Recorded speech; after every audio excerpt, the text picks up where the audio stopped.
Good evening, my name is PJ Capozzi. I'm Superintendent of Schools for Meridian CUSD 223. Jill Huber.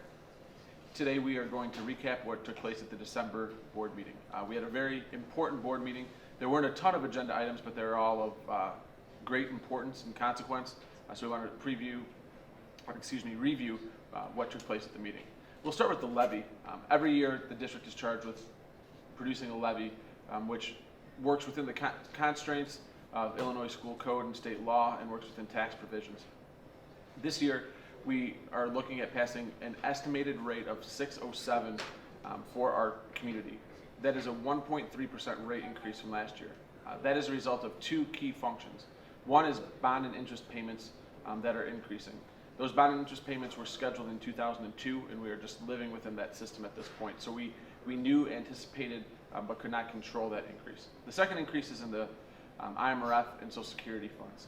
Both of those funds help pay retirement for our non-certified personnel, pretty much anyone that's not a teacher. The reason we need to go up in that fund is we are currently bringing in less money than we are expending in that fund. We're doing that intentionally to spend down and be as conservative as we possibly can in terms of what we are doing for our taxpayers. Given that Senate Bill 318 is on the floor, there's a possibility that there'll be a property tax freeze for the next 2 years. Given that possibility, we need to plan in accordance. As a result, that 607 levy was the major emphasis of tonight's meeting and was passed unanimously by the board.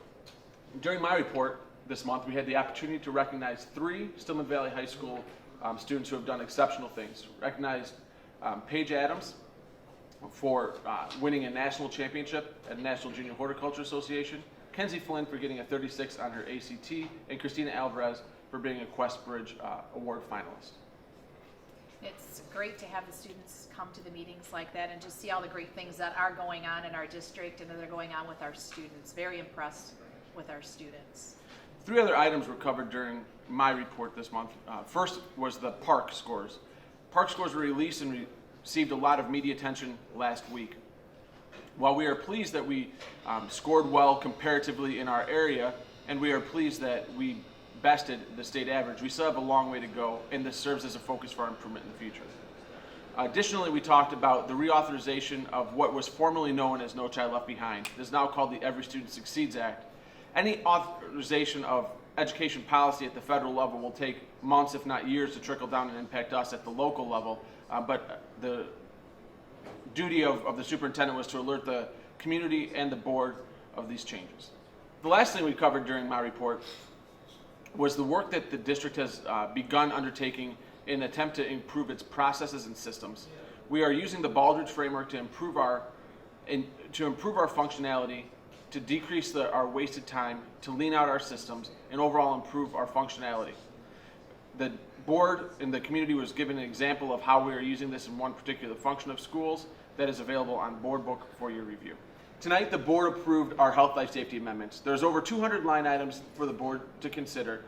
To qualify as a health, life, safety amendment, the issue dealing with our building facilities had to not meet code for when it was originally constructed or pose a significant deficiency in terms of how we are providing safe, secure schools for our kids. This work will be constructed over the next 5 years and most likely will be facilitated through a performance contract.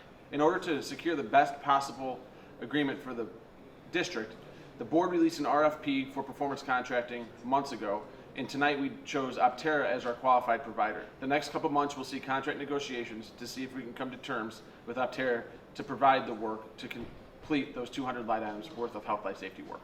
Tonight the board also authorized me to pursue quality school construction bonds. Originally these bonds were released from the federal government to state governments as part of economic stimulus, which occurred literally years ago. The state has just released these.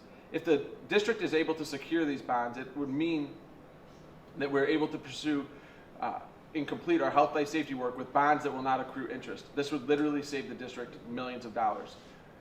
The due date for the applications is mid-January, and the state is telling us currently that we should know by February 10th whether we are awarded these bonds.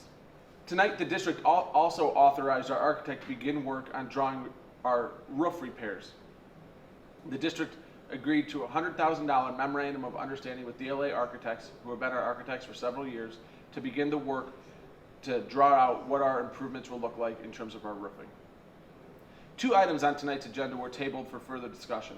They included policy amendments and approvals, which were tabled as a result of our policy chairperson being absent from today's meeting.